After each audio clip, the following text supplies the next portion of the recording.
to go show the good performance end of the fight, And you dropped him with that head kick in the second. Did you think you were going to be able to get him out of there in that moment? Yeah, I just told in some media, he happy I don't have big leg, I just catch him with my fingers, and it's good shot, After that, I try to land it some punch, go crazy, don't control my emotion, and almost finish him.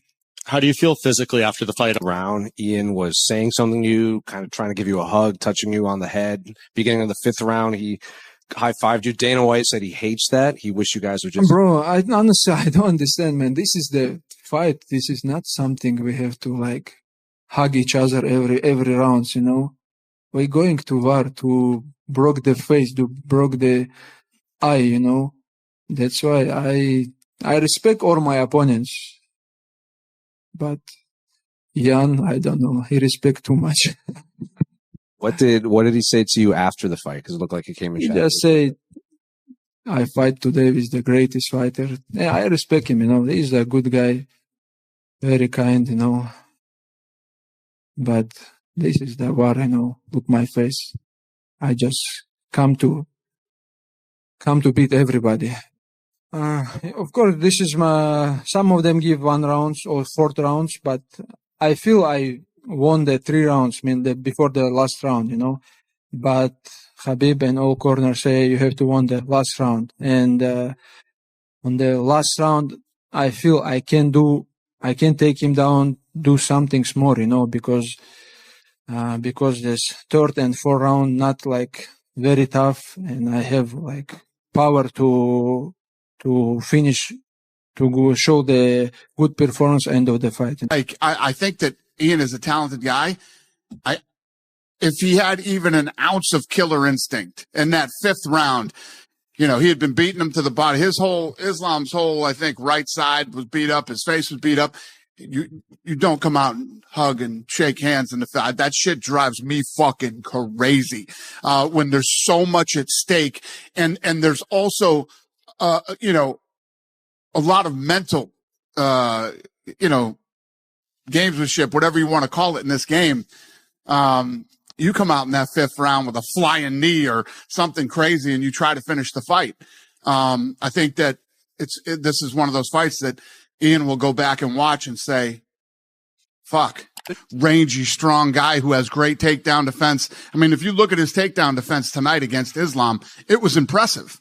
I felt like I think that Ian is a talented guy. If he had even an ounce of killer instinct in that 5th round, he had been beating him to the body. Islam's whole, I think, right side was beat up. His face was beat up.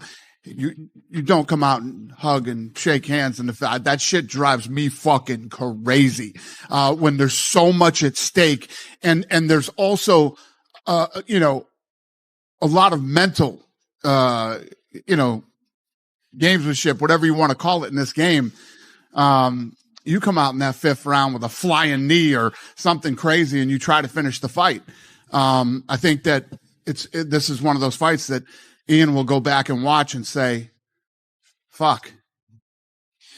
I felt like tonight was,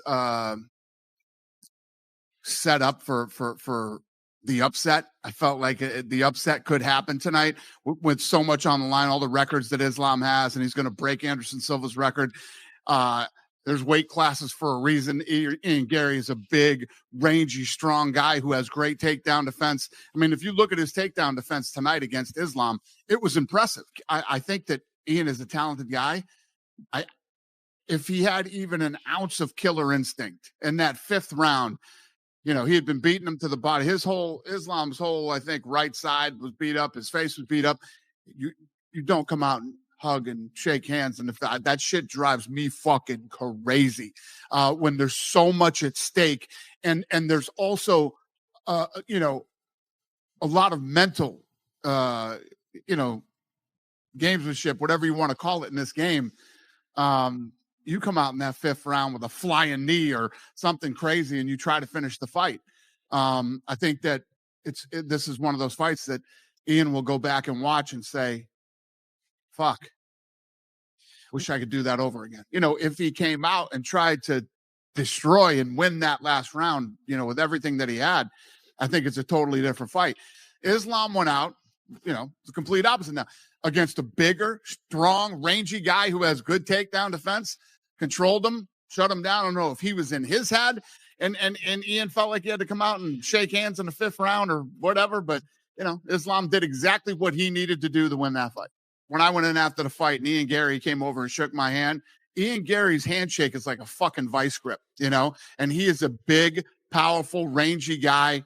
And, for Islam to go in and do what he did to him tonight, physical and mental, if you to come out of that fucking corner like a raging fucking bull, we might be having a different conversation right now. Do you feel like Ian's too nice to his opponents at the press conference? He wanted to build Islam up. He's been nice about him all week. I think that Ian's a classy guy is what I think. And, he always shows class. He did, before the fight, he goes over and shakes, all the corners' hands and all that stuff. It's great. But when that fucking bell rings, you got to switch. You got to switch all that shit off and go. And you definitely got to do it in the 5th round after he fought a great fight against Islam, who, everybody in this room and everybody else is saying, well, we might start talking about GOAT. You don't go shake the fucking GOAT's hand going into the 5th round. You come out to fucking annihilate him. I mean, that just has to be your mindset, in my humble opinion. UFC 330 just wrapped up seconds ago in the Philadelphia, as the cool kids say, Philadelphia, Pennsylvania. First time since 2019 that the UFC held an event there. That was a fight night event headlined by Justin Gaethje versus Edson Barbosa in March of 2019. This time around, they come back with the number 1 pound-for-pound fighter in the world, Islam Makhachev, who makes history. 17 wins in a row for Islam Makhachev. He retains his welterweight title. As GC just said, if you were watching the post show, and the watch party, tremendous job by both GC and Rick. A, for the watch party, but B, for actually doing it in those outfits for the entire time. I mean, the dedication to the bit. Primo, 5th fighter to defend a title in 2 different weight classes. Perhaps most importantly, in my opinion, 17th win in a row, breaking Anderson Silva's record, which was 16 wins in a row. He did not break any title defense records. The wait is over. Ian Garry and Islam Makhachev have finally settled their highly anticipated fight, so now comes the juicy part, seeing whether the experts actually knew what they were talking about. Before the fight, plenty of analysts believed Garry's crisp striking, reach, and movement could make life miserable for Islam, particularly if Garry managed to keep everything standing. Others, however, felt Islam's wrestling pressure and grappling would simply be too overwhelming for Garry if he managed to close the distance and drag the fight onto the mat. Tim Welch pointed out the massive size difference between the two fighters, noting that Garry stands 6 feet 3 inches and could potentially weigh around 195 pounds, giving him a serious physical advantage. Welch praised Garry's ability to operate at range with his long punches, kicks, and movement, yet still considered Islam's experience and complete skill set enough to make him the favorite. Welch's biggest worry for Garry was the inevitable ground battle, where he expected Islam to calmly apply pressure before eventually securing a single leg or high crotch takedown. Alexander Volkanovski, who previously faced Islam, warned Garry against accepting the bottom position, because Islam's relentless pressure and control could make escaping extremely difficult.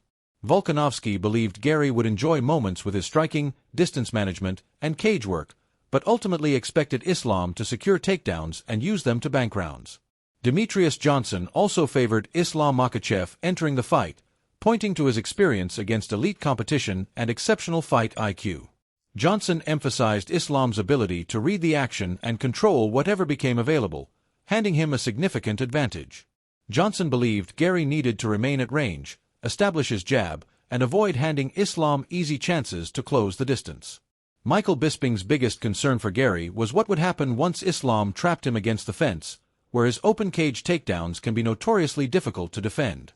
Bisping praised Islam's top control, ground and pound, and submission skills, arguing that Garry could have serious trouble returning to his feet after being taken down. Bisping ultimately predicted Islam Makhachev would win by submission.